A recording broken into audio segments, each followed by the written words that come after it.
Chapter 3: The Meaning of Courage. From Subaru's perspective, it was his third visit to the village. It was a village named Erlam, practically right beside the mansion, part of the territory belonging to Roswell in his role as Margrave. It was a small village, with about 200 residents, give or take. In his original world, that wouldn't have been enough to fill an elementary school. And there was Subaru, walking around a village you could do a full lap of in 20 minutes, with 2 girls, a flower on each arm. I must say, work was finished rather quickly. Barusu was so deft, it was revolting. What happened to him? I won't blush, so praise me all you want. The latent potential sleeping in me has finally blossomed. Subaru was rather full of himself at the high praise for his work before noon. He'd focused on speedy work for the sake of the afternoon shopping trip, and it worked out well. Apparently, he'd been failing as a result of putting too much stress on himself. This time, a more natural approach seemed to work much better. No doubt his ability to let go had something to do with the feel of Amelia's lap. That sure helped me relax, huh? Unlike before when he was under so much stress, the lying on Amelia's knees had made him able to smoothly converse with the twins. The remaining nervousness only bolstered his resolve, erasing his carelessness in the process. Furthermore, at that moment, Subaru was calm enough that he felt like nothing could shake him. That was very fortunate, because he couldn't afford to behave like a troublesome eccentric here. The Q&A session with Beatrice the night before had established that a shaman had to physically touch the target of a curse. That's what made curses a fairly risky means of assassination. He compared having to get up close and personal to sniping from long range like someone would do from his world. The risk was probably offset by the curse being such certain means. Either way, I have an MO for the perpetrator. It has to be someone who touched me on the trips to the village before. And if the person had arrived in the village in only the last few days, then his suspect was as good as found. That said, Subaru couldn't rely on everything in the village being perfectly as he remembered. He'd learned that the hard way back at the mansion. It'd be very hard to go over the same things save for a few specific events. The ones who stand out are Muriosa, the acting headman, the granny touching butts in search of her lost youth, the leader of the young men with short haircuts, and the guy with a shortcut leading the Ram Defense Force. Subaru named all the people whose faces stood out to him and went over each one.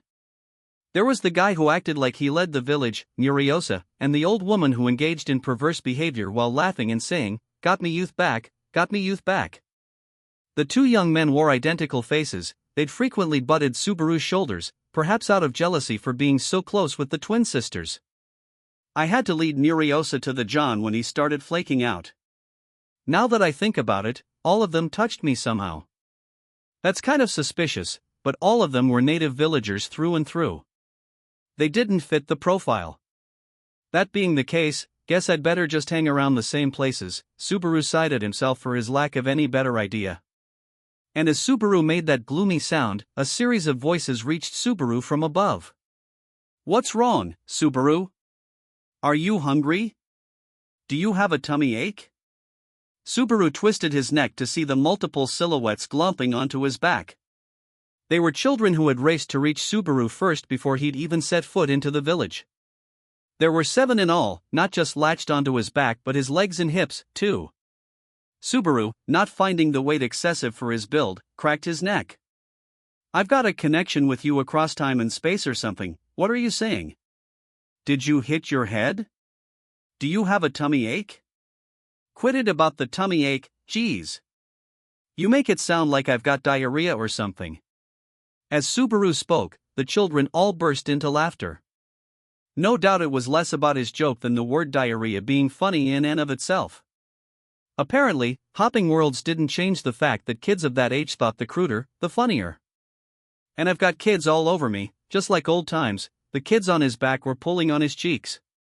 Subaru could only slump his shoulders at being a brat magnet. Why is it I get along great with brats and the elderly? I mean, it's like it's the only good point I have in this world. He twisted his body to nuzzle the kids riding his back. Subaru heard merry cries behind him, voices calling, "Me next! Me next," as he marched around the village, children in tow. At the time, Subaru was moving around by himself. Not that he actually was alone, but Ram and Rem were not with him. When they'd arrived at the village, the maid sisters hurried off to go shopping, leaving ominous statements behind them. Sister, sister. Let us gather all the light things. Rem, Remington. Let us leave all the heavy things for Barusu. Subaru had said he wanted to have a look around the village, so no doubt they were being considerate, but he really did wish one of them had stayed with him. That way, the kids would have happily jumped onto her. And I managed to meet all the suspects without being super nervous. Even, Subaru wiped some cold sweat off his brow, breathing heavily as he continued using himself as a decoy. Subaru had opted for the extremely risky method of searching for the shaman. It was near suicidal behavior to put himself back on the chopping block, but if he didn't, he wouldn't be able to get a look at the face of the one responsible. At the very least, if it's just the right, I can get Biko to lift it, right? As long as there wasn't some mistake and the curse activated right away, just having the right embedded in him shouldn't be a mortal threat. If he got cursed, he just had to bow his head to the floor before Beatrice and beg her to take it off. Subaru, your face looks bad. Scary face. Weird face. Geez, you make that sound awful. And that third comment annoys me just a little. Subaru continued strolling around the village, dragging the children along while bearing the brunt of their jokes. It wasn't like he could shake them off him, anyway, and they knew their way around the village, so they were somewhat useful. More importantly, to a shaman trying not to cause a fuss in the village, attempting to harm Subaru while he had a gaggle of children all over him was a poor option. So they functioned as human shields, too. Man, I'm getting pretty evil, too. I'm expanding my horizons here. What's wrong, Subaru? What is it? Did you flake out? Nah, it's nothing. Subaru rubbed the heads of the children clamped on his legs and laughed at his own expense. Well, this is all for my happiness. You'll cooperate a little longer, won't you? Incidentally, he didn't think he liked children very much to begin with.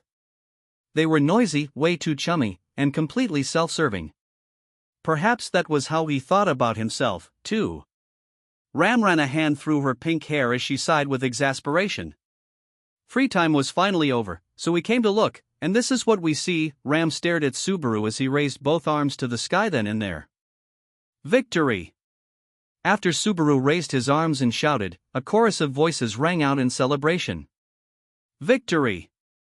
The people beside him spontaneously patted one another's backs as they voiced their admiration. Subaru, too, wiped the sweat off his brow, exchanging pleasantries and giving high fives as he caught his breath and headed toward Ram. Subaru's buoyant approach was greeted by Ram's frosty gaze.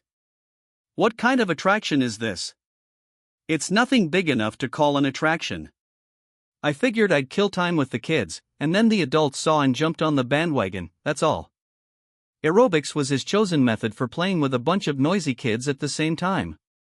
The adults saw and they joined in, with the end result being a huge ruckus with almost half the village's population pitching in. Well, I've gotten so popular it scares even me. It's something fun for the young and old alike. Maybe it really is the secret to living longer. I would not know. Geez, that's a cold brush off. Subaru gave Ram's unimpressed reply an exaggerated reaction. Upon seeing this, the children copied him. That's cold, Ramchi. That's awful, Ramchi. You're scary, Ramchi. You taught these children that manner of address? Not so much taught them as, made you more approachable? I mean, if you keep everyone at arm's length, they can't see who you really are. That's a lonely thing. That's what I think. Anyway, you certainly have an active mouth.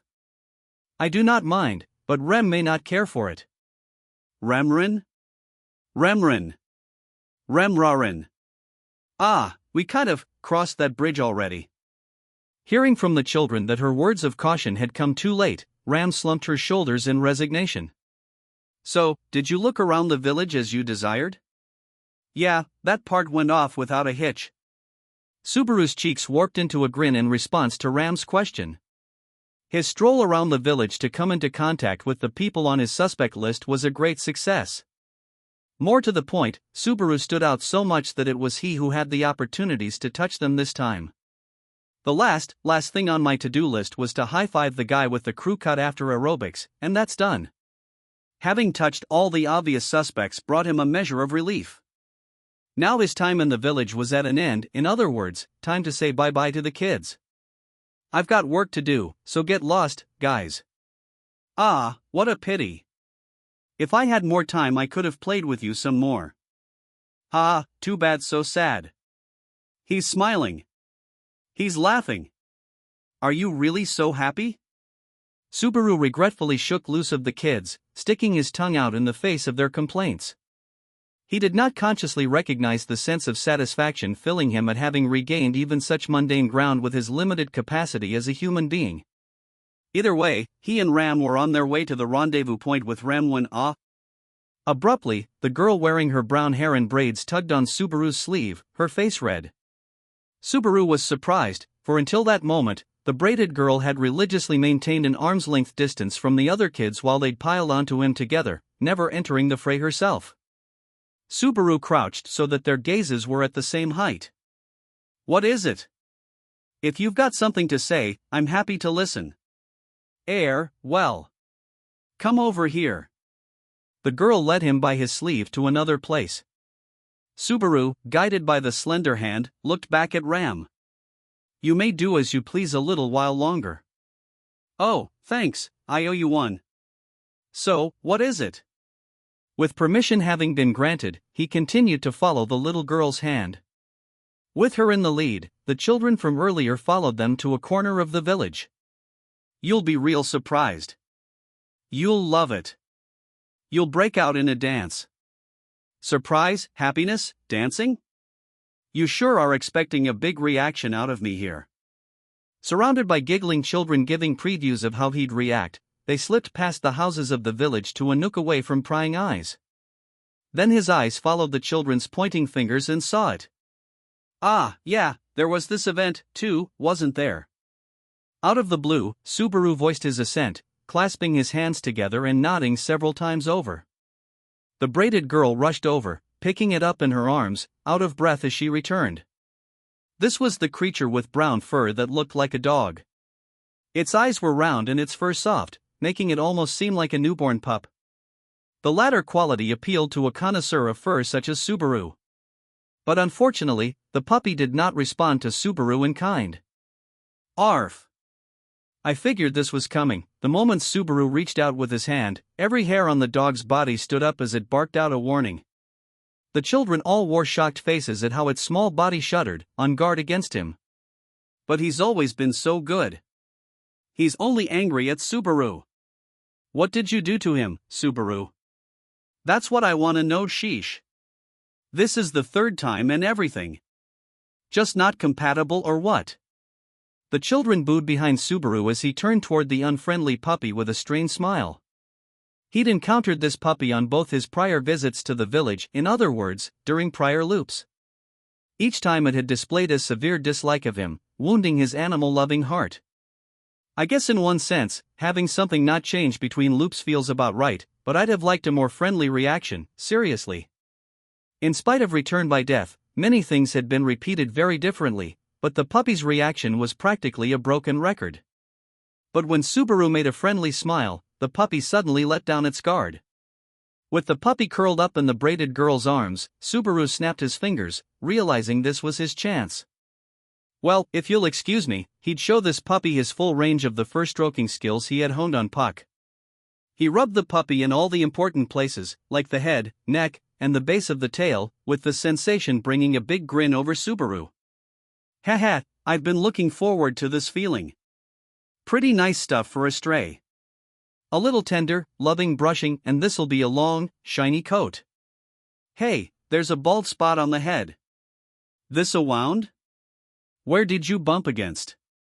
Maybe the puppy had a complex about the white scar. The instant Subaru touched it, the puppy's maw chomped hard on his hand.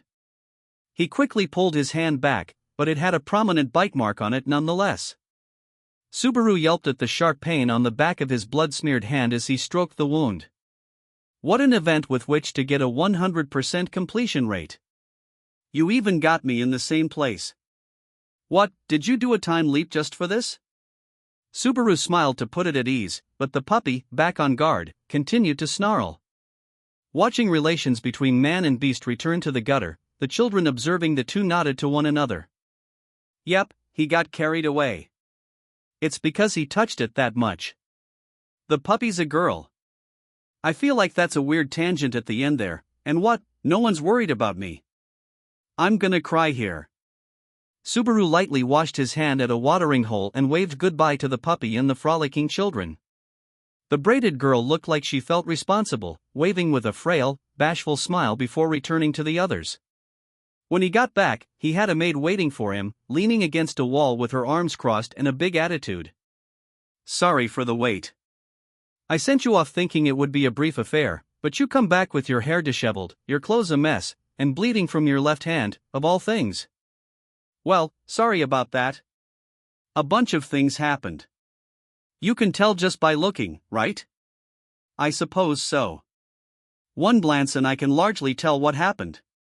He saw a gloomy expression on her elegant face as she sighed a little. Subaru raised an eyebrow at the odd nuance of her statement and her un-Ram-like demeanor, but Ram instantly gave her usual humph, not allowing Subaru to voice his question. Your wound and clothes are both unsightly. We shall quickly rendezvous with Ram, because she can actually heal you. Ram-chi, you don't use healing magic? I can handle sealing a wound after an amputation. Subaru could not conceal his shudder. That's some really extreme first aid there. Out of nowhere, Ram walked over and tugged on Subaru's sleeve. Subaru blinked, turning only his head to face Ram when she went, Aren't you coming, Barusu? It's with you, so yeah. For a single, brief moment, he saw her lips slacken at his reply. Ram proceeded straight to leading him off by his sleeve. He thought that she'd be really cute if she always acted this straightforward, but that might have been because his honesty with himself kept him spewing lines like that all the time. Perhaps honesty, too, had a time and a place. That was the thought on his mind as he and Ram walked toward where Rem was waiting for them. For some reason, he sensed that the girl leading him was walking more slowly, more gently than usual. By the time the three returned to the mansion, the sun rays were heavily tilted, as it was well into the evening. As they stood before Roswell Manor, bathed by the evening sun, a lone man collapsed onto the ground. It was none other than Subaru Natsuki. He set the oversized keg aside and flopped onto the ground, breathing hard. I made it. I made it, good job, me. Totally good job. Yes, well done. Yes, much appreciated. The twin maids sandwiched the fallen Subaru as they gave him stiff, formal thanks for his labors. Ram's coolness was entirely normal, but Rem's bluntness was no doubt due to her anger at seeing Ram leading Subaru by his hand when they met up after shopping in the village. The first words out of Rem's mouth had been, "You and sister seem to be getting along nicely." That made Subaru regret the decisions he had made. He wanted to make up for it somehow, so when she'd made him carry a heavy barrel back to the mansion out of apparent spite, he hoped it would improve her impression of him just a little. Rem spoke down toward Subaru. Well, then, we shall return to the mansion ahead of you. Take your time. She then picked up the large barrel as if it were filled with feathers. Subaru could bench press about 175 pounds, but he had serious doubts that he could lift that barrel above his shoulders. And yet, he'd just seen Rem pick up the heavy object with one hand while still carrying miscellaneous objects in her other arm. Subaru laughed drily at the pretty picture it all made. You didn't need me to carry that, did you? As you can see, not at all. Ram wasn't minded to pamper Subaru's inner boy at all. As he saw Rem casually walk off while carrying the cask, he was painfully aware that his grunt work had been meaningless. So why'd you make me do it, then?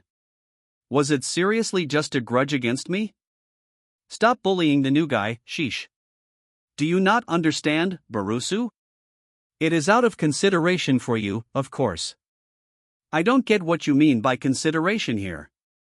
Barusu, what would Lady Amelia think if she saw you coming back carrying nothing but a small bag full of spices behind Rem while she carried a large, heavy object? You're such a considerate supervisor, it leaves me speechless. As Ram knelt, he expressed deep gratitude toward her. If Subaru had come back full of himself carrying a little bag while a girl smaller than him lugged around something huge, and Emilia had seen. Just picturing it was enough to make him want to die. Rem, who had gone to the mansion ahead of them, returned during their exchange, looking down at the two. "Sister, Master Roswell summons us." Ram responded quickly to the mention of her master on her little sister's lips. Instantly, her usual laid-back attitude vanished. She straightened herself and looked down at Subaru. "What are you doing, Barusu? Do you intend to make Master Roswell wait? Just because you two know something doesn't mean I do." What, this is a meeting with all the servants?" Subaru felt like he was being treated like a child who was slow on the uptake as he followed behind the others. Along the way, he straightened himself in accordance with Ram's lessons and opened the mansion's front doors. As he did so, Roswell, the lord of the manor, awaited the three with open arms. "Oh, you were together, were you, Newt? That indeed saves me some time." He had indigo hair and oddly colored eyes, one blue, one yellow. He had the delicate build of a pretty boy, but the clown makeup adorning his face put it all to waste. But all that included, the air he gave off felt different somehow. "Are you wearing that to go out somewhere?" "Precisely. I actually do not favor formal wear like this, either, but it cannot be helped. The other party is troublesome to deal with in normal attire, so I am forced to go out wearing thias." Usually, Roswell indulged in his eccentric taste in clothing. It had been some time since Subaru had seen him wearing something with geometrical patterns, lacking the usual clownish spirit. Or rather, it was the very first time. Subaru could think of only two possibilities as to why Roswell would be wearing such an outfit. Ram and Rem, thinking the same thing as Subaru, aired both possibilities simultaneously. Entertaining a guest? Going on a trip? Faced with questions from all his servants, a pained smile came over Roswell as he pointed at Ram. "Ram is correct. I am heading out. A somewhat troublesome message has arrived, you see. There is something I must check in the environs of Garfield, though I do not plan on being very late." Having never heard that particular word before, Subaru couldn't be certain whether it was the name of a person or a place. But given that the twins seemed to know what he was talking about, Subaru nodded without objection. "For that reason, I do not believe I shall be back tonight, so, Ram, I leave matters in your hands." "Yes, if you command it." "Yes, even at the cost of my life." Roswell acknowledged the pair's immediate replies with his oddly colored eyes alone before gazing at Subaru with them.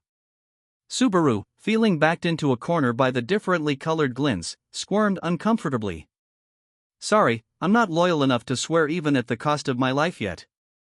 "That is fine and we'll. If you swore that all of a sudden, it would feel rather disconcerting.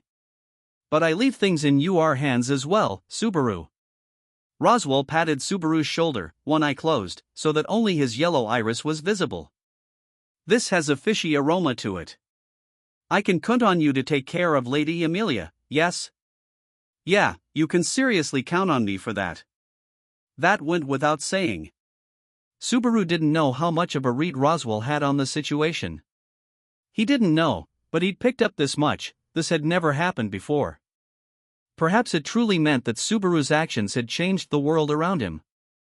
Nodding, Roswell gave Subaru a satisfied smile before giving his faithful twin retainers various instructions. "Well, Theen, I shall be off. I pray that nothing shall occur."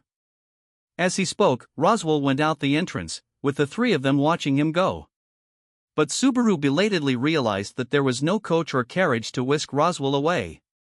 Surely Roswell wasn't going to walk. "Well, I leave it in your hands." When Roswell spoke, his overcoat flapped as he made a light leap. And then, Subaru saw Roswell's body sail up into the sky, wind wrapping around it as he soared at high speed. Subaru's mouth opened in surprise as Roswell rose almost as high as the clouds, heading toward the mountains, growing smaller, and finally vanishing from view. He flew. "Geez, magic's amazing stuff." Subaru voiced his admiration at the solo flying he had just witnessed. In contrast, the sisters, clearly accustomed to Roswell's flight magic, quickly switched gears. They instantly established the order of affairs in the mansion in the absence of their master. "Even if Master Roswell is absent, our duties do not change." Indeed, the fact that he is not present means we must be even more diligent, said Remington. That's a nice professional attitude. Okay, then, let's get this started. Rem began divvying up work as Subaru rolled up his sleeves, burning with enthusiasm. Of course, he wasn't just fired up about work but about the changing situation, too. The change clearly made the twins expect a potential attack on the mansion. They would be securely guarding the mansion, but Subaru, who knew with certainty an attack was coming, was even more on guard than they. He needed to discover the shaman's identity without a single moment to lose. If the other side was acting faster, there was no doubt in his mind that the visit to the village that day had triggered it. In other words, Subaru's decoy plan had worked as he had meant it to. All Subaru had to do now was confirm his suspicions and smoke the shaman out. So, it's that time again, Biko. Those were the first words out of his mouth when he pushed open the door and entered the archive of forbidden books. His grand and very pushy entrance made Beatrice, sitting on the footstool as she read a book, slump her shoulders. Really? How do you breach the passage with such ease? Intuition. It's all intuition. I've got a sixth sense about these things. Beatrice wore a very sour face as Subaru approached, and she abruptly narrowed her eyes, no doubt because she noticed the seriousness in Subaru's. Another half a day and you have yet a different expression. I suppose you are a busy sort? Hey, I want to take it easy, too. But the world's enough of a mess that it's not exactly giving me the chance. Subaru, an ordinary person, had been buffeted by one problem arising after another. But he was confident that, at long last, he was catching up to the problems, instead of them purely catching up to him. I want you to check something for me, so I finished cleaning the bath in record time. If cleaning the bath came first, surely it is no great affair? This applied to Subaru as well, but time in the bath was one of the few respites in a world of few pastimes. Just thinking of Rem's reaction if she found out he'd slacked off in cleaning that place of rest was enough to give him chills. After all, Subaru getting along with her big sister had put his friendship rating with Rem in the dumps. Even if he located the shaman, poor relations with Rem meant Subaru couldn't escape a bad END. Having to advance along both routes simultaneously made Subaru feel like he was walking a tightrope. If it was just a problem of which girl to get lovey-dovey with, I'd be real happy, but, are you wandering off topic again, I wonder? What did you want of me, then? Ah, yeah, about that, Subaru sank in thought in front of Beatrice, who at least seemed tentatively willing to hear him out. After hesitating about how to put it exactly, he nodded once. I think there's a little curse on me. Can you check? What are you saying, I wonder? I think there's a little curse on me. Can you check? I did not tell you to repeat yourself. Has it been even half a day since we spoke about shamans in detail, I wonder? Even gullibility has its limits, Beatrice stormed over and yelled, probably thinking Subaru had some sort of persecution complex. But her expression changed midway to one of surprise. She looked up at Subaru as if some doubt had just been answered. I sense a curse, right? You truly have been cursed. Seriously? I mean, I figured as much, but having it actually said out loud is still kind of a shock. The whole point of the decoy operation was to get cursed, but it was still a jolt to know that he really had been. What brought a pall over his face was not only fear but his own thoughts, in other words, the fact that one of those light-hearted villagers had been an assassin. Do you know what kind of curse it is? I can say nothing from merely seeing the rite. But as we discussed, the odds are extremely strong that it is a curse to take your life. Subaru calmly accepted Beatrice's statement when she looked up at him with a blink of her large eyes in apparent surprise. You do not look like you think dying is a frightening thing, you know? Ha! What a stupid thing to say. I'm super scared of dying. There's nothing more frightening in this world than death. People who say there's worse stuff than dying should say that after they've tried death once or twice. It was the one unshakable truth Subaru had learned from that world: death was absolute. He could not abide it being treated lightly. Nor could he stand comparing death to other things by those who had not experienced it. After all, Subaru, having experienced death multiple times, had returned to the world to start over because he had himself tasted despair worse than death. That's why I'm going to get through it this time, fate. If there was indeed a deity that governed fate, Subaru had just declared war upon him. Subaru Natsuki would snatch back his happy ending to make up for the agonizing times he had suffered.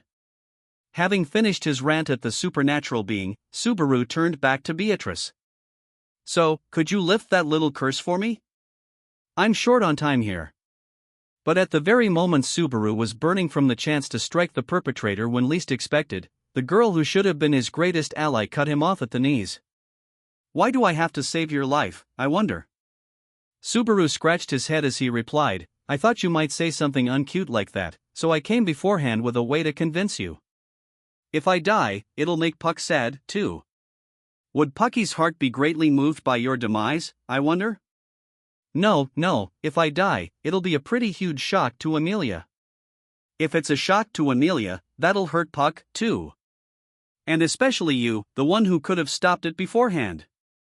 You are completely touched in the head, unable to distinguish begging for your life from using it as a threat. Beatrice stomped on the floor, but apparently a rebuttal to Subaru's declaration was not forthcoming. She sighed in annoyance and gave him a reluctant look as she beckoned him with a hand. I suppose I shall yield. However, do not bother me any further, ever. To be honest, I can't promise you that, either. If I'm in trouble, I'll be back to ask for your help. I'll pick the scraps from your table if I have to. Are you even aware that I am saving your life, I wonder? I'm super aware that I'm annoying you with weakling logic. Sorry. When Subaru bowed his head in apology, Beatrice shook her head with a look of annoyance. After that, her palm glowed with a white light, which she gently touched to Subaru's body. I shall now destroy the curse right. Bear in mind that it is implanted in the place where the shaman touches your body directly. Sure, don't worry, I'm all set. Subaru checked his own body as he felt the light in her palm convey its warmth. He'd kept track of where the suspects in the village had touched him. Only the granny searching for her lost youth had touched his butt. So, if Beatrice moved her hand to his butt, he'd know that the granny was the perpetrator. He'd also complained to Beatrice about sexual harassment. But the place Beatrice's palm touched was completely at odds with Subaru's expectations. He felt a swirling heat where the white glow leaped from her palm into his flesh. There was an itchy feeling where she had touched, but it seemed to ooze right out of his body as a black cloud. The light in Beatrice's hand directly caught hold of the black fog that had been the curse. The itchiness vanished as Subaru shuddered from that wriggling cloud having been inside his own body. Then, must you be so abominable, I wonder? Beatrice crushed it in her hand before it vanished, then shook her hand as if having touched something icky. Realizing Subaru had gone silent, she harumphed. It is done. I suppose you will be fine now? When she said it is done, Subaru realized that he'd stopped breathing. He rued his timid heart, but a more pressing concern came to mind. Hey, Bako. Would you stop addressing me that way already?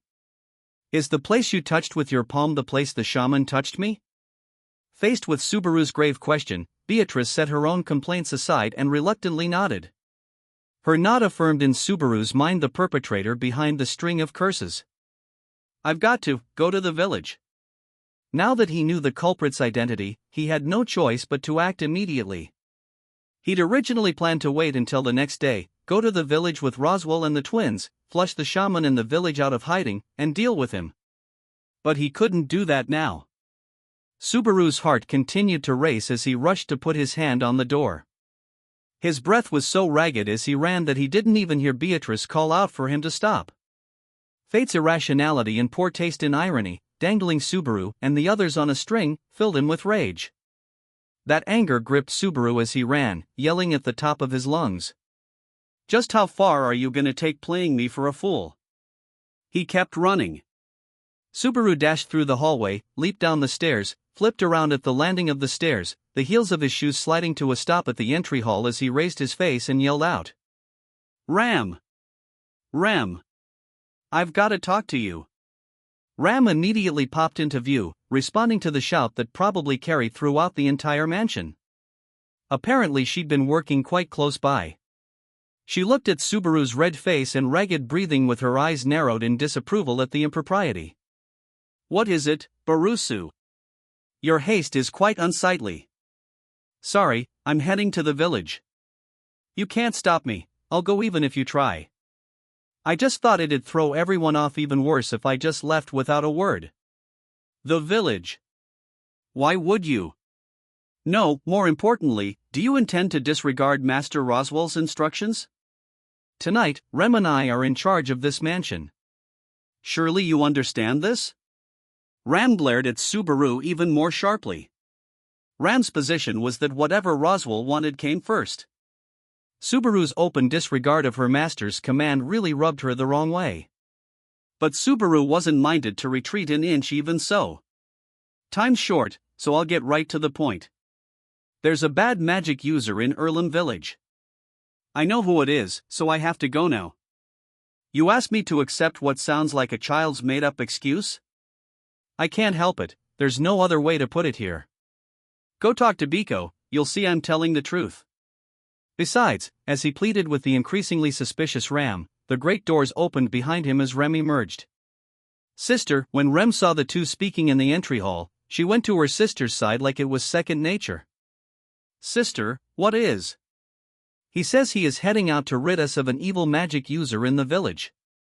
Ram bluntly conveyed Subaru's statement to Rem for him. Hearing it put that way, even Subaru thought it sounded like pure fiction. Apparently that was Rem's conclusion, too. Sister. Subaru's joke is not very funny.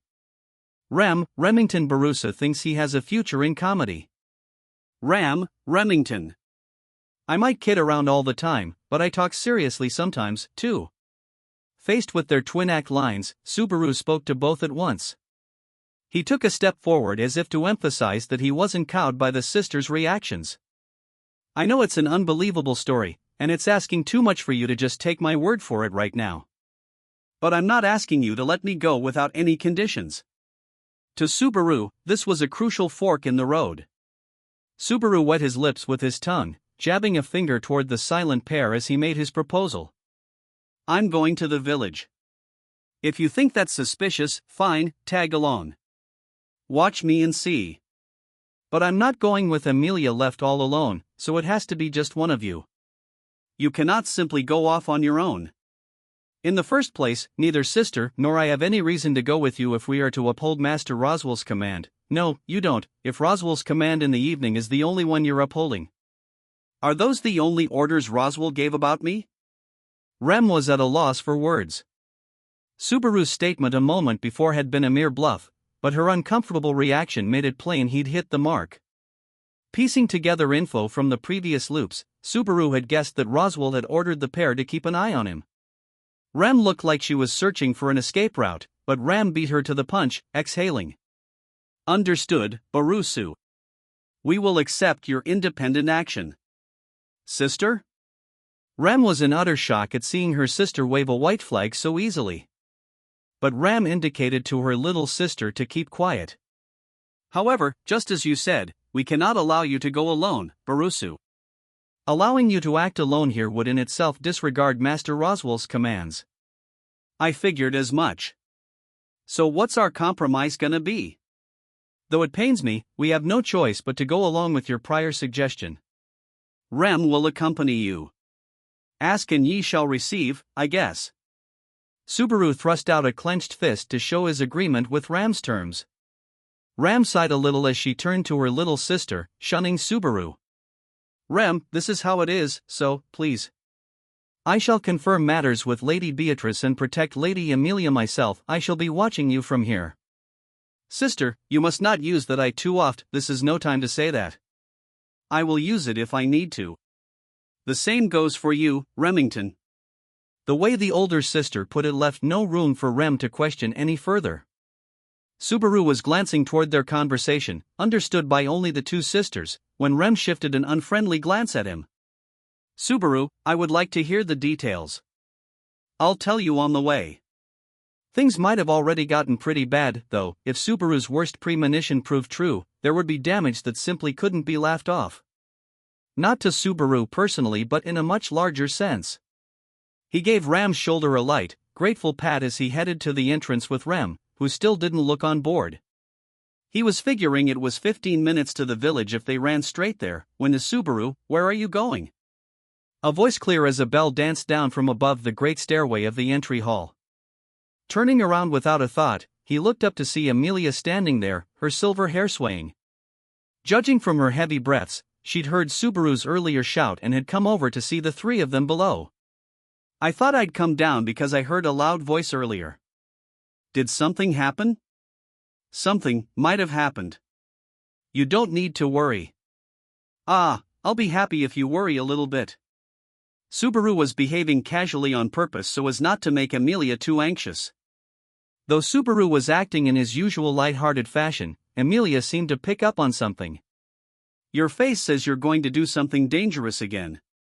Amelia had a sullen look about her as she saw right through him. Subaru wailed inside at how his grand act had been so easily foiled as he covered his face with his palms. "That's what we were arguing about just now. We finally got everything cleared up, so there's no point trying to stop you, is there?" "Well, not really. And if you succeeded, it'd only make things worse." Yes, I understand. I won't stop you." Amelia walked down the stairs, stopping just in front of Subaru and placing her hands on her hips. Subaru was unable to look away from her glimmering violet eyes.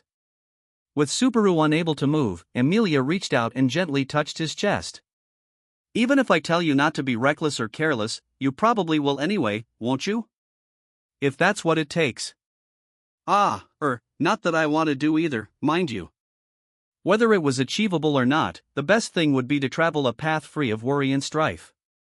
If, instead, Subaru was the only one who could change the situation, he had to act, even if it was recklessly. He wondered where he'd picked up such a troublesome personality. "Probably has something to do with the girl I'm staring at right now," he thought with a strained smile. Amelia was still touching his chest as she murmured, "May the grace of the spirits be with you." What was that? Subaru tried to decipher the expression without success. Amelia shot him a broad smile. "Words you say when seeing someone off. They mean, come back safely." "Ah, I see. Got it, Amelia-tan. So when I do come back safe and sound, you'll gently hug me to your chest like a baby chick, right?" Yes. Letting Subaru's desire for coddling slide off her, Amelia shifted her gaze to include Remington Rem, who had been silently watching the exchange, straightened her back in response. "Be careful, Remington.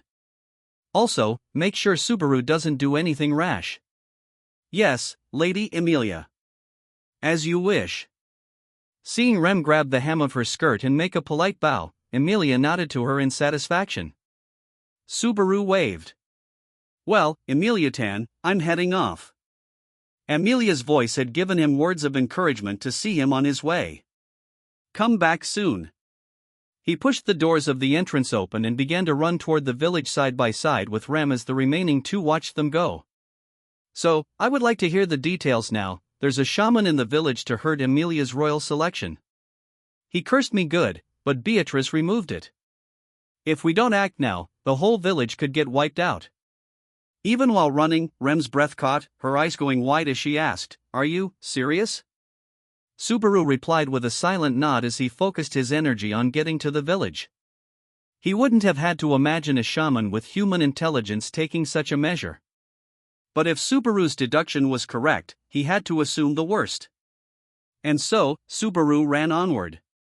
Rem continued to silently sprint by his side, as yet unaware of the gravity of the situation. By the time they arrived at the village, bonfires burned brightly, pushing back the dark of night. Normally, there was no way anyone would have so many fires lit just to keep it bright at that hour. Rem, standing beside the out-of-breath Subaru, picked up on the strange atmosphere. Her face showed she understood something was wrong. A young man from the village recognized the pair and hurried over. "Hey, it's the two from the mansion. What are you doing here at a time like?" Rem interrupted the youngster's question. "It seems good that we are. Has something happened?" The young man seemed a little surprised by Rem's manner of speaking, but he immediately replied excitedly. "Yes. Actually, a bunch of village kids are missing. We knew they were out playing before it got dark, but, well, that's why a whole bunch of people are looking." Since the youngster in front of them wasn't being specific, Subaru cut in before Rem could ask further. "The missing kids, that's Luca, Petra, Mildo, and them?" "Why yes, them. Do you have any idea where they went?" When the young man answered affirmatively, Subaru clicked his tongue and kicked the ground. His gaze shifted outside the village, toward the wall that separated it from the forest. "Who else is looking for the kids besides you?" "All the young men in the village, plus Muriosa. The kids are in the forest. You'll never find them by looking around the village like this." Subaru's declaration brought a change in the young man's face. He seemed like he wanted to ask Subaru more, but Subaru patted his shoulder and ran toward the trees. "I'm going into the forest. Tell everyone that's where the kids are." Subaru made a beeline toward the woods, paying no heed to the questioning voice behind him. Rem hurried to keep up with Subaru, giving him a look wrapped in doubt about how certain he seemed. "How do you know such a?" "I can tell." "No, I know. If what the brat said was right, they should be this way." A tall wooden fence surrounded the village.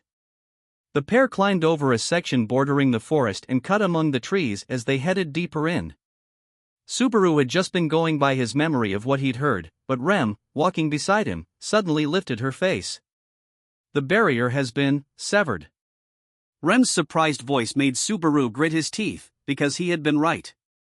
Rem pointed to a crystal embedded in a large tree right before their eyes. Judging from how it wasn't glowing, it must have been placed there to power a barrier blocking off the spaces between the trees. Subaru remembered several times when people had pointed to the forest and spoken of the barrier. He couldn't recall exactly when, but Ram had told him point-blank not to go into the mountains. What does the barrier being cut mean here? It means the demon beasts can cross the boundary. This forest is their habitat, you see.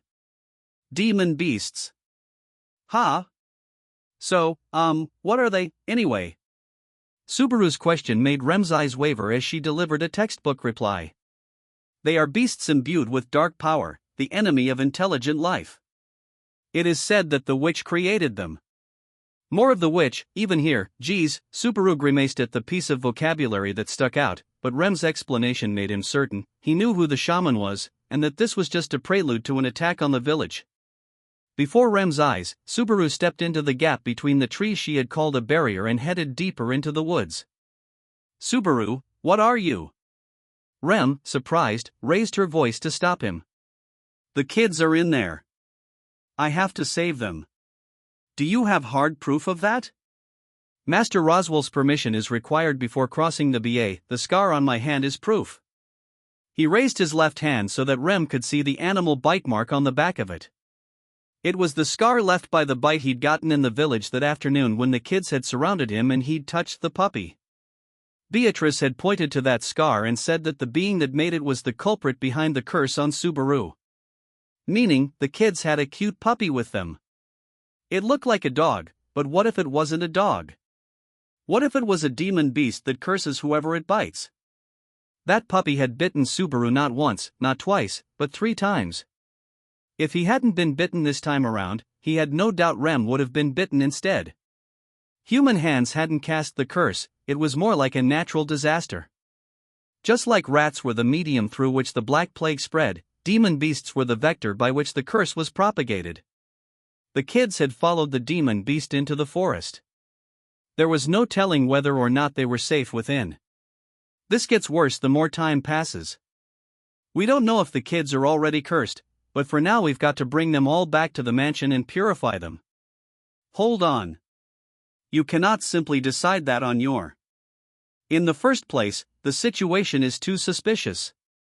Huh? Rem pointed toward the village, which happened to be toward the mansion as well. To have such a problem occur while Master Roswell is absent. Are you certain this is not a diversion for an attack on the mansion? So what would you do? Abandon the kids in trouble right this minute, go back to the mansion, and batten down the hatches? I mean, yeah, we can do that, if you're all right with everyone in the village being dead by morning. Even as he said it, Subaru was well aware of how cruelly he'd put it. Rem was just trying to do her job and minimize the risks to the people at the mansion. It was natural for her to think that way, and he had no intention of blaming Rem for it. But there came a time when you had to make a choice, no matter how much you tried to push it away. And Subaru knew only too well that the greatest regret came from choosing not to choose at all. Rem, let's go. We've got to do something. Why are you that determined to? Subaru, what connection do you have to the Ville? Perhaps it was her still being unsure about his judgment, but it was the first time Subaru had heard Rem murmur in a feminine fashion. Here was Rem, prim and proper through thick and thin, uttering such soft complaints. If he was being honest, Subaru would have said he was scared to go forward. His legs were trembling from fatigue, but from another reason as well. Who could have blamed him if he'd displayed the face of a coward he was desperately keeping concealed? But Subaru slapped his own cheeks to make his heart forget its slide toward weakness and escape. Petra wants to be a clothing maker in the capital when she grows up. Luca wants to follow in the footsteps of his dad, the top woodcarver in the village. Milda wants to make a wreath from flowers from all the flower beds and give it to his mom as a present. Subaru recalled each face one by one in the back of his mind as he continued, counting with his fingers. Mayna's all happy because a little brother or sister will be born any time now, and those brothers Dine and Kane are both working hard to get Petra's hand in marriage. He let out a small laugh. Then he shook his head to Rem, who stood in silence. I know their faces, their names, and what they want to do in life. I'm not some stranger anymore. Subaru hated kids. They were noisy, rowdy, and they talked trash with no respect for their elders. They thought nothing of discourtesy or disrespect, were brash and unreserved. It was like looking at himself in the mirror. But, Rem, I promised them I'd do aerobics with them again tomorrow morning. Subaru had thought the same things during the loop on the first day after his summoning. It'd be easier just to let things go. But he ran forward because he couldn't. He looked at Remington. She was conflicted. She hesitated. Looking weak, powerless, about to break out in tears, that was Subaru's job. Seeing her looking weaker than he, Subaru resented himself for hardening his resolve. He loathed that he was a small and petty enough person to use others to protect himself, even though he was the incurable scaredy cat. If his own cowardice could be used as a tool, he'd use that, too. I keep my promises and expect others to keep theirs. I'll do aerobics with those brats again, you'll see. That's why I'm heading in. He had no idea courage was such a terrifying thing. Subaru was so focused on keeping his hands from shaking that he didn't even notice the tremor in his voice. From behind, Rem watched all this, then silently closed her eyes. Then it cannot be helped. Rem. Subaru lifted his face as Rem's tongue abruptly loosened. It was practically the first time since he'd met her that she'd displayed clear emotion on her face. After all, I have been assigned to watch over you, Subaru. I cannot accomplish that duty if I let you go by yourself, can I? Rem sounded like she was teasing Subaru, leaving him in shock before he finally shook his head. Yeah, I suppose not. Keep a good eye on me to make sure I don't do anything suspicious. Yes, I will. So, let us be off? Seeing Rem standing beside him, Subaru felt like it was the first time they had truly stood side by side. He had an urge to thank Rem, but before he could find the words, he noticed it. As Rem walked beside him, she had at some point taken an iron ball in her hand. Attached to a handle via a long chain, the metal looked much too heavy for the ease with which she carried it. Rem, that's for self-defense. But that's for self-defense. Subaru and Rem traded words along those lines as they walked into the woods without any path to follow. He desperately tried to re-harden his resolve and revive the courage he'd wrung out of himself at such great pains. With Rem maintaining her combat readiness with the iron ball for self-defense in one hand, the two continued exploring the night-covered forest. The moonlight was obstructed by the tree canopy, bringing a deep, black darkness over the forest. As they stepped around the trees obstructing their path, plowing forward through leaves and branches, their bodies picked up scratches that oozed blood. Plunged into a world with just a little moonlight trickling through to light the way, there was only one thing they had to search for. Rem stopped, looking all around as she sniffed the air. Her motion was like that of a police dog, and they were indeed relying on Rem's sense of smell to guide them through the forest. Subaru kept from speaking to her so as not to disrupt her concentration, but his unease was intense. He trailed after her small back as she stepped ahead of him, the long silence whittling Subaru's mental state down further. When? I smell something alive. It is close. Rem sent a sharp gaze to her left as she murmured, and Subaru followed suit. But he saw nothing there but darkness, the same as all the rest. Seized by impatience, he patted Rem's shoulder. Is it the kids? I do not know, but it is not an animal smell. That's enough to go on, said Subaru, nodding to Rem as he rushed forward. She ran right behind him. Even Rem's expression brightened a bit from having a solid lead that cut through the darkness. She subconsciously picked up her pace. Although, as their expectations increased, so did their unease. That fact was probably part of why Rem was unwilling to say for certain if the scent belonged to the kids. Rem drove forward, shoving aside foliage to make a path. Subaru chased after her, out of breath as his legs began to grow heavy. But his mind was crystal clear. His eyes had begun to acclimate to the darkness, so Subaru started to make out the outlines of the forest, too, and the next moment, the forest opened up, and both arrived on top of a high little hill. Moonlight shone down on the green slope and the gap in the forest like something out of a dream. And there, it's the kids. There, lying on the ground, were the children, arms and legs spread as they slept. Rem and Subaru rushed over together to check on whether they were safe. There were 6 on the ground in total. They weren't conscious, but they were breathing, and their bodies were warm to the touch. They're alive.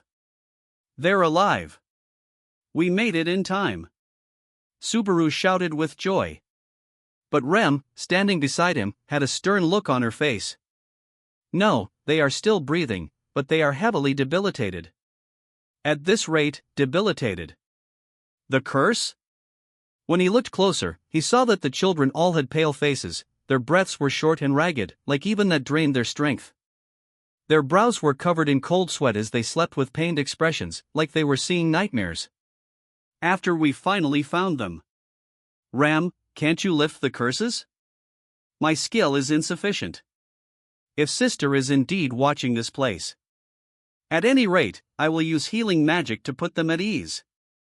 We shall carry them once they calm down. Got it. Shit, I'm so useless. I'll keep an eye out for trouble.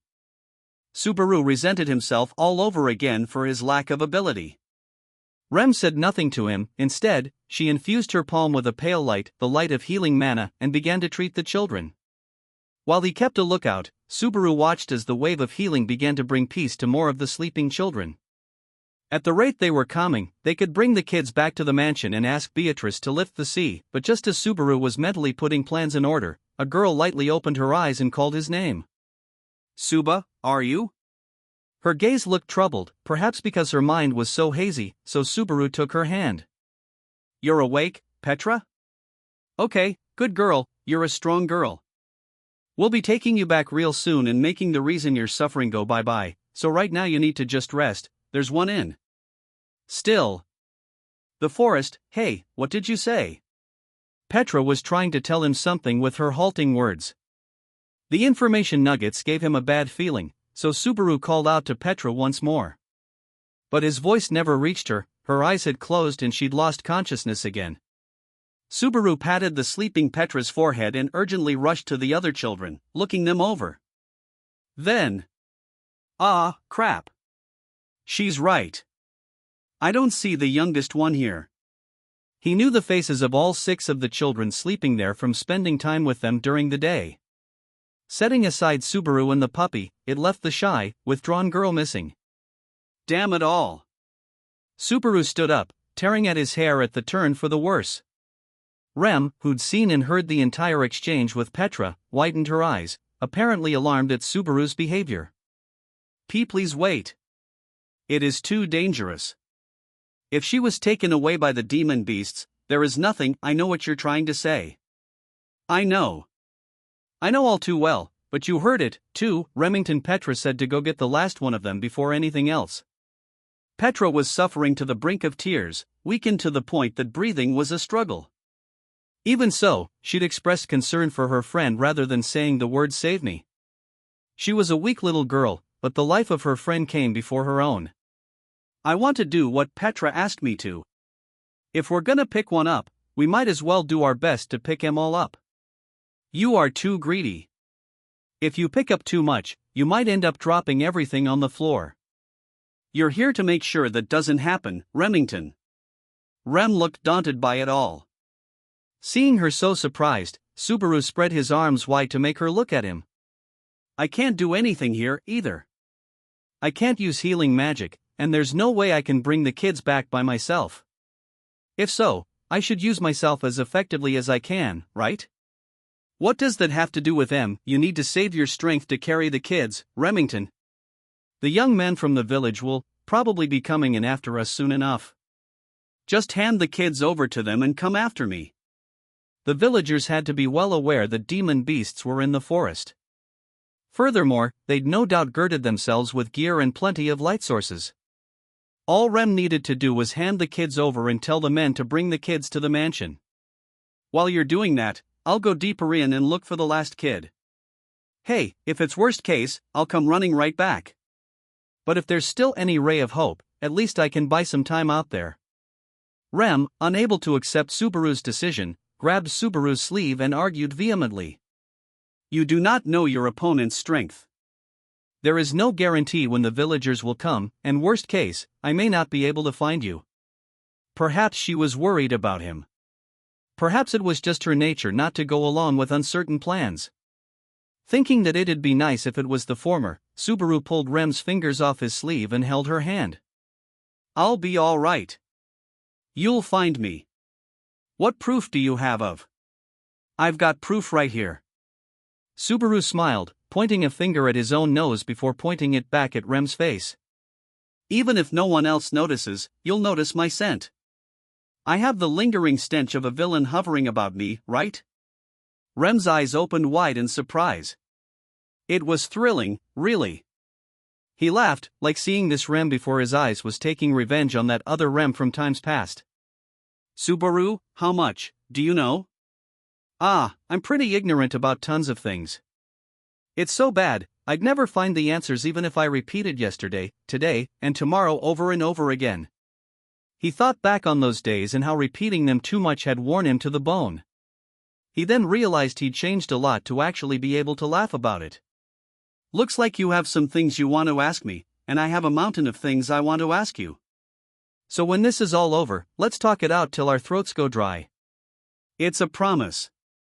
And, without waiting for Rem, he kept their hands together as he wrapped his little finger around hers. Rem remained perplexed at the sight of their intertwined pinky fingers as Subaru moved the fingers up and down in a shake. There. Pinky promise.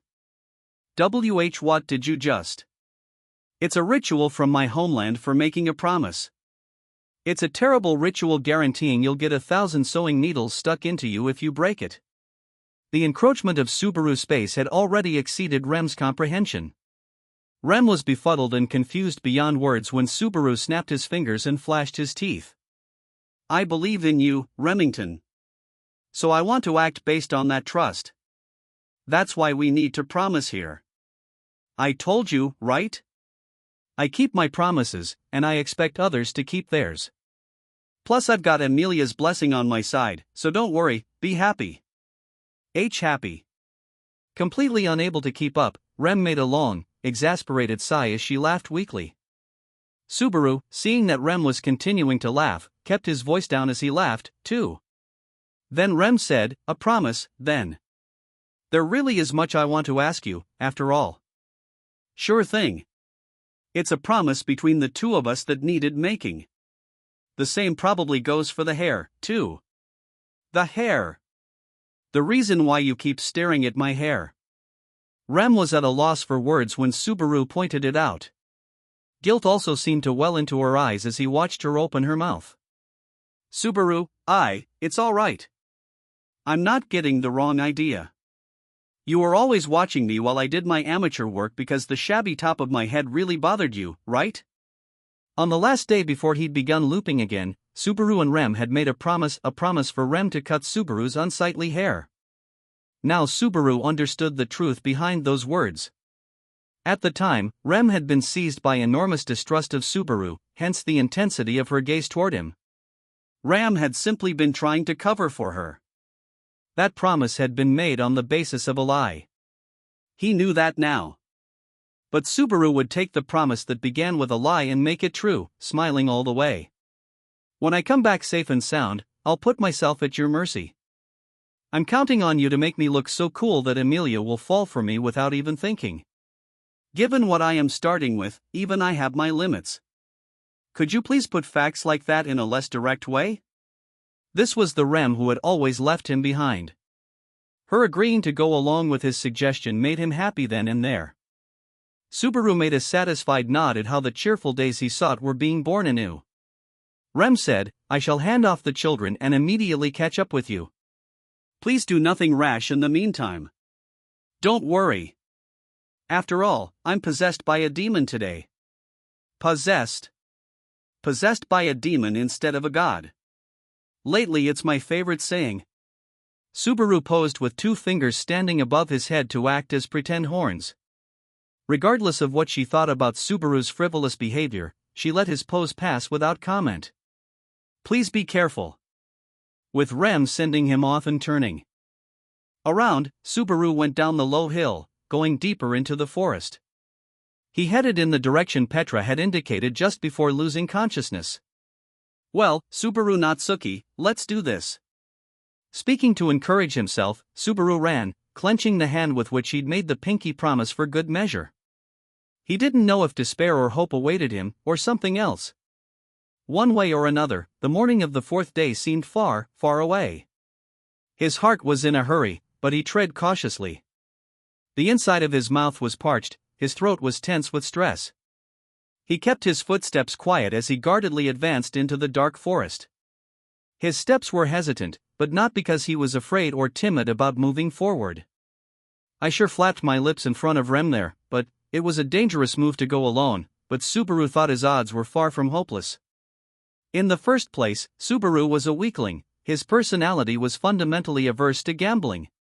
He was doing this precisely because he had a reasonable basis to think he had a chance. If it was that puppy from today that cursed the kids, I've got a shot. It bore the frightening title of Demon Beast, but surely a puppy didn't have much combat ability. Its curse was indeed a frightening thing, but if it came to a clash of man versus Fong, I won't lose to that thing, right? It was rather pathetic to pin his hopes on his opponent's small size, though. No doubt it was an optimistic and convenient thought, but he didn't think he was wrong to be optimistic, especially because this world had given Subaru such a raw deal. If he just piled on negative images, he would lose himself, cast into despair too deep for his exuberance to get him out of. Subaru sighed, slumping his shoulders at how his parents had taught him to look at the warped world around him. Then Subaru held his breath and stopped his feet at the sudden malaise he felt. The air seemed to shift against his skin. The sweat on his brow suddenly grew much cooler. The wind carried into his trembling nostrils the thick scent of beasts and the direction he was traveling. Whereas before the air was thick with the scent of grass and soil, it was now full of the stench of some wild animal in nature. Subaru, unable to quash the feeling that something bad was on its way, stilled his breathing. He poked his head out through a gap in the trees. His breath caught when he saw the cause of the wafting scent. At the end of his line of sight, in a tiny clearing, he saw a tree that had fallen due to wind and rot. A slender white leg was poking out beside it. When he craned his neck and peered in, Subaru saw that the leg had tattered cloth over it, attached to a girl wearing her frayed brown hair in braids. He'd found her. He held his breath and thought about this. There was no doubt this was the girl in question. But the girl's body did not so much as twitch while she lay on the ground. She was not conscious, and of course, he couldn't even check to see if she was breathing from where he stood. He quickly scanned her surroundings, but it seemed like the demon beast that had left the girl here was not close by. So the beast had dragged back his prey, then abandoned it? That didn't feel right. It didn't, but It's a golden opportunity. What to do? With every moment he waited during this ideal chance to save the girl, the danger increased, all the more so because Subaru had, at best, a 50% chance of actually handling his potential opponent. Why was Subaru Natsuki the one here? What if it had been Roswell? Or Beatrice? Or Reinhard? If it were one of them, blessed with power worthy of heroes, the situation could be easily resolved. But it was Subaru Natsuki who stood there. It was Subaru Natsuki who yearned for a miracle. And it was Subaru Natsuki who most assuredly could not bring a miracle about. His rational mind pleaded for him to play the sure hand and wait for Remington. And yet, Emilia wouldn't hesitate. The instant he thought it, Subaru's legs stopped shaking. His pulse, quickened by the decision pressing upon him, calmed along with his ragged breath. Subaru rushed through the grass, flying into the clearing in front of him, and made a beeline toward the girl in the shade of the fallen tree. He sat up her tiny, light body and checked to see if it had a pulse. Her breathing was frail, but he felt a faint, steady pulse through her veins. I'm so glad. He was truly relieved that he hadn't decided to abandon her. The faint breathing and pulse might have meant she was being affected by a curse as well. If that was the case, he needed to get her healed by magic and have the curse lifted without a moment to lose. He wasn't exactly confident about his endurance, but he figured he could carry a single girl out of the forest. But as Subaru rose to his feet with that judgment in his head, the sudden chill running up Subaru's spine made him gasp and look over his shoulder. The bushes rustled as a four-legged beast crossed the grass and stepped onto the bare soil. It was a beast with short black fur. At a glance, it seemed similar in size to a Doberman from his world, but it was built twice as thickly as the dog Subaru had seen. The claw-like paws were sharp, slobber was dripping out from its fangs even with its maw closed. It made a low growl as its bloodshot eyes glared at Subaru. It was a demon dog, or rather, a demon beast. Such a name suited its malevolent appearance. This is, not what I had in mind here. He didn't even realize his cheek was twitching as a smile and a dry laugh came over him. The demon beast before his eyes was clearly not the little puppy size one Subaru had expected. In addition, the timing with which it had showed itself meant that you used this girl as a decoy and waited for her to lure me out. Subaru shuddered.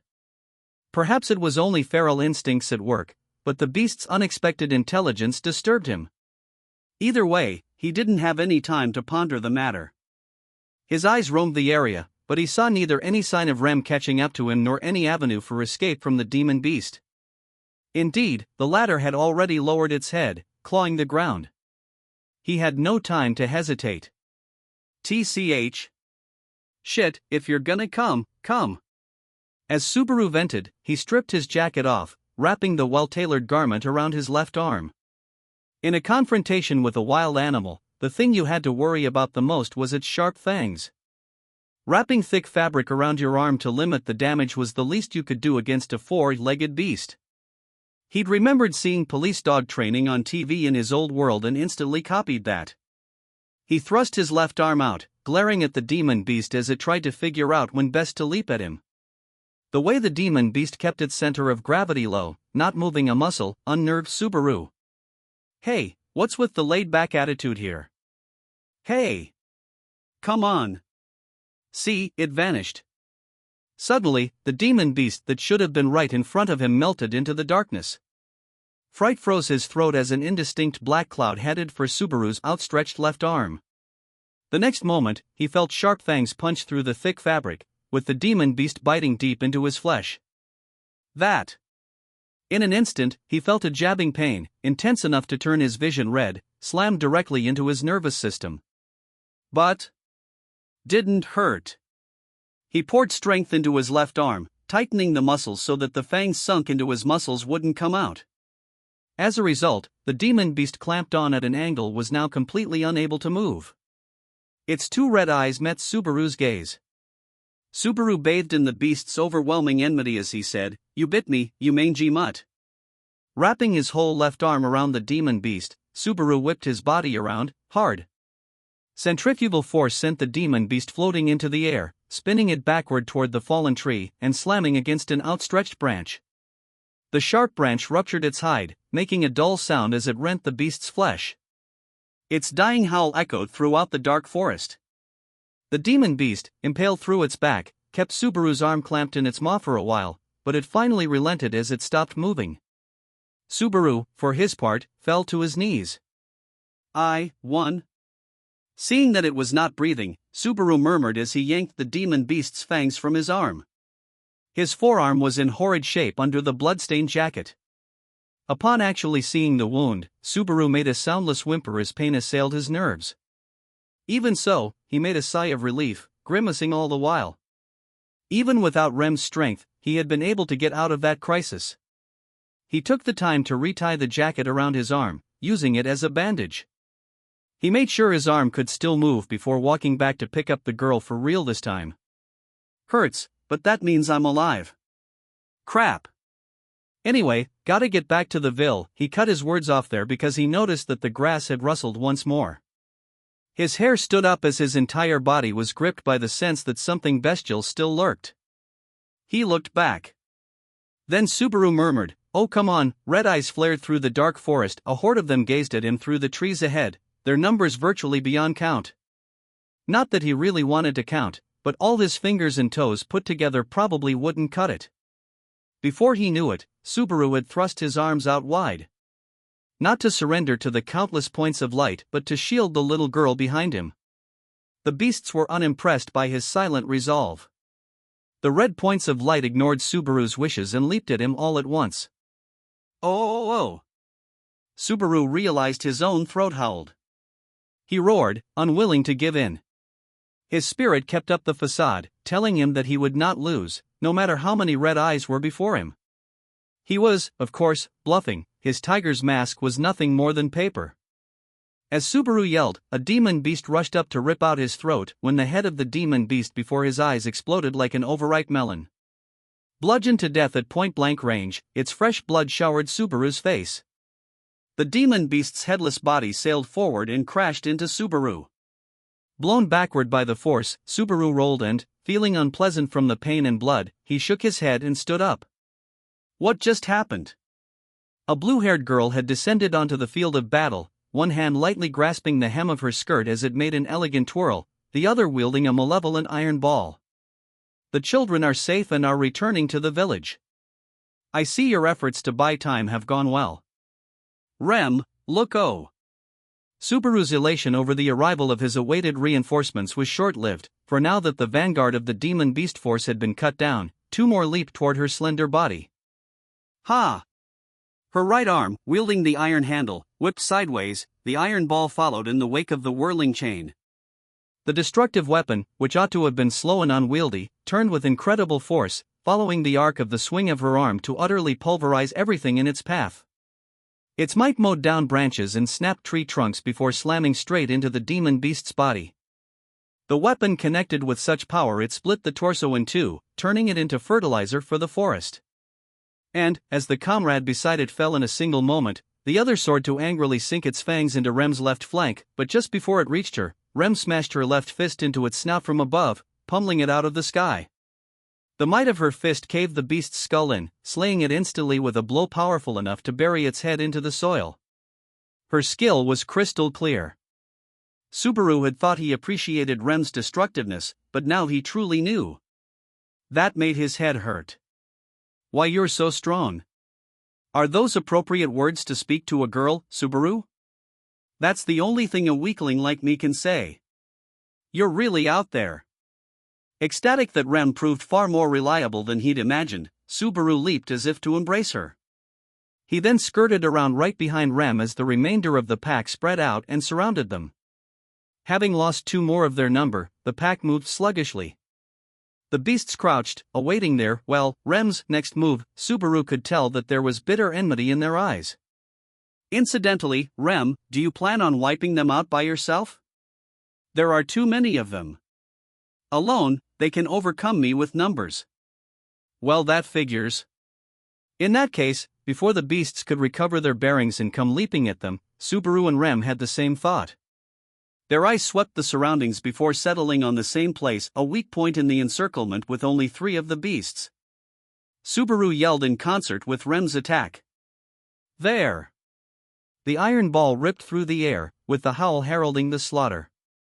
A moment before reaching the cluster of demon beasts, the iron ball smashed into the ground, kicking up a huge cloud of dirt. Subaru sensed that the cascade of soil had thrown the beasts off. Rem was the next to yell. Now! Subaru ran like his body had been shot out of a cannon. The blow from a moment before had opened a hole in the barricade, a narrow area that he could break through. As Subaru flew through the gap, the demon beasts howled at how they had left open a path. But when they rushed in pursuit, they became easy prey to the iron snake lashing behind them. Whoa, traumatic sound alert! As he sprinted full force, Subaru recalled the sound of the dancing chain sending his left arm flying off. Behind him, the iron ball swung ferociously, making numerous bloody flowers bloom fresh in the dark forest. Subaru vaulted over a tree root, getting smacked on the cheek by a branch as he yelled, Rem, I can't see where I'm going. Straight ahead. This will be settled when we pass through the barrier. Head for the bonfires in the village. Straight ahead, she'd said, but Subaru couldn't even tell which way was the front. He never imagined that the darkness, leaving him able to see only a little ways in front, would ruin his sense of direction to this degree. Nor could he grope ahead with his hands when he had a little girl weighing down his arms. He was out of breath. He was full of anxiety that he had lost his way or that the beasts were about to catch up to him. His left arm was going numb. The bleeding had never stopped, the fabric of his jacket was drenched in blood.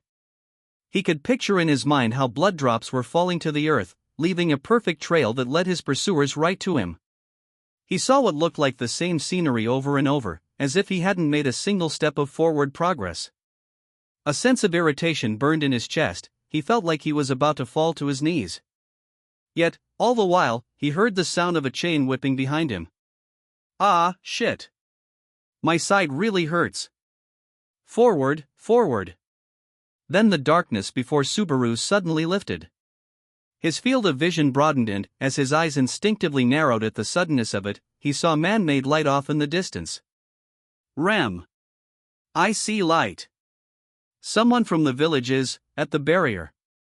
Subaru looked back in joy at the appearance of a literal ray of hope. But a moment later, his eyes silently went wide. He could describe the sight of Rem fighting to protect him from behind only as heroic. Her perfectly sized maid outfit was ripped and gnawed to shreds, the white flesh below it was marked with countless cuts.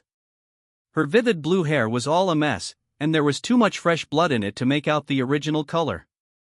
He saw Rem in a ferocious battle worthy of legend.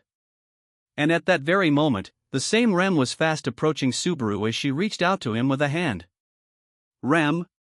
Rem's outstretched hand shoved on Subaru's back, adding enough forward momentum to send him sprawling. He instantly protected the girl in his arms from the shock, but in exchange, he was unable to protect himself as he hit the ground face-first, banging up his body. Subaru felt the pain and tasted the dirt in his mouth. He wanted to ask Rem why she'd done something so violent just then, but he was at a loss for such words. You're kidding me, Subaru murmured as, right before his eyes, the soil was sweeping from right to left. Wind enveloped the earth, sand and mud rose in a vortex, and trees were torn from their roots as the very terrain of the forest changed. Faced with the violent scene before him, Subaru caught his breath when he shifted his eyes to the point from which the flowing soil originated. For there, he saw the little demon beast, surrounded by a golden glow as it unleashed magical power. Demon beasts were enemies of mankind that possessed magical energy. This was no curse. Curses couldn't be wielded the way that energy could. In other words, it was using magic. Rem? When he belatedly understood what was happening, Subaru realized that Rem was no longer behind him. He also realized that Rem had shoved him to protect him from the river of dirt. And in exchange, the dirt and stone had launched her uniform-clad body high into the dark sky. The ground gave Rem a rough welcome, buffeting her small body like a fallen leaf.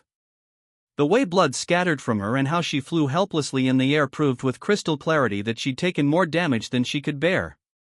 Rem was unable to soften the blow when she made a hard landing. The saving grace was that she hadn't cracked her skull on the ground left bare by the flow of the soil. You idiot! How can you? What have I been doing this for? Subaru was about to yell, but in that instant, his spine froze. No doubt they'd all felt it, too. The little demon beast making the current of earth and the pack chasing after them, they all stopped moving. He could feel it. He was sure of it. What hovered in the air was the heavy presence of death. Slowly, Rem's fallen body rose up. Even though she'd taken such a spectacular blow, Rem didn't show any sign of injury as she stood up. Indeed, as far as he could see, all her wounds had closed. The incredible healing energy emitted a high temperature, and her very blood boiled, rising as red steam. Rem turned her head, slowly looking around the area. Her eyes had lost all trace of reason. Her face, covered in blood spatter, twisted into an ecstatic smile. Then, Subaru saw a demon. With her headdress now off, he saw a white horn grow from Rem's forehead. Ah, ah, ah, she laughed. It was loud laughter like that of a little girl but overflowing with naked cruelty. Twisting herself, Rem's body moved like the wind as it charged the demon beast pack. Faster than the unmoving demon beast in the vanguard could react, Rem smashed it with her heel. She kicked its body at the demon beasts ahead of her, slowing them down as she swung her iron ball, leaving a large quantity of bloody blossoms and beast corpses behind it. Demon beast. Demon beast. Demon beast, which? Rem continued to yell with each overpowering blow as she slew one demon beast after another. Blood scattered, skulls caved, and innards and gray matter scattered around the forest with great force. Subaru fell to his knees, forgetting all about his pain as he took in the scene. He didn't have the courage to raise his voice. That ought not have been so, but somehow, Subaru knew that if he appeared on Rem's radar right then, he'd have been killed in a heartbeat. Rem's behavior was so far off that he couldn't imagine he was wrong. Subaru was taking in the fact that Rem had gone berserk. But the demon beasts didn't simply sit and wait for death. Unfrozen after the initial shock, the demon beasts surrounded Rem to take advantage of any opening. The corpses slain by single blows grew in number as they whittled Rem down by fang and claw. The horde was endless. By now, she ought to have crushed at least the number that had initially pursued them, but the numbers of red eyes had increased along the way. They came in waves that seemed as constant as the tides. Even if she's in her ultimate mode, there's no way she can hold out against enemies with infinite spawn. The circumstances had undergone a dizzying change, but Subaru and the others were still at a steep disadvantage. Subaru, grasping the situation objectively, looked back when he felt another spike in magical energy. The demon pup kept its distance from the melee between Rem and the pack while deploying a magic circle. It was sucking the air dry of its mana, preparing to release yet another force to warp the space around it. Rem's face whipped up, apparently sensing the vortex of energy, sending the iron ball flying high so that she could whirl it to dispose of the new menace. But when Rem stopped moving, the pack of demon beasts seized their chance, leaping at Rem's back all at once. It was instantaneous. He was reaching for Rem's back before a single thought entered his mind. Rem's breath caught at the impact that pushed her out of the way. Her face stiffened in shock and unrest. Her empty eyes regained the luster of reason, her monstrous smile dropped away, and her emotions spilled over. Ah, you can make a face like that, too, he thought in a corner of his mind. Gah! The next moment, something crushed the wrist of his outstretched arm. He screamed. His right leg, his left flank, and his back felt fangs sink into them simultaneously. His vision was dyed red. He couldn't register the pain. His ankles were crushed. His belly was rent. Blood and intestines flowed out, a waste of blood and flesh. Subaru! He thought he heard a shriek. Even though he tried to lift his face toward it, his body no longer moved as he wished. His balance was wrecked. His crushed ankles were unable to respond at even half normal strength. He collapsed to the ground as such wounds demanded. Right before him, a maw lined with fangs was rushing at him. It went for his windpipe. Also right before him, the iron ball rent the earth and smashed it. Blood scattered. Was it his blood, or? His mind was wandering. He didn't know when it would vanish altogether. He felt his life drain away. He, too, thought it was a stupid thing. He'd put the cart before the horse. What was the point of redoing it all now? Pain. Suffering. Everything was so far away, invisible, inaudible. Dwindling. His life was oozing out of the hole in his side like grains of sand from an hourglass. I'm fading. It's over. It's all over. Don't die, don't die, don't die. A voice on the brink of tears. A cry. I.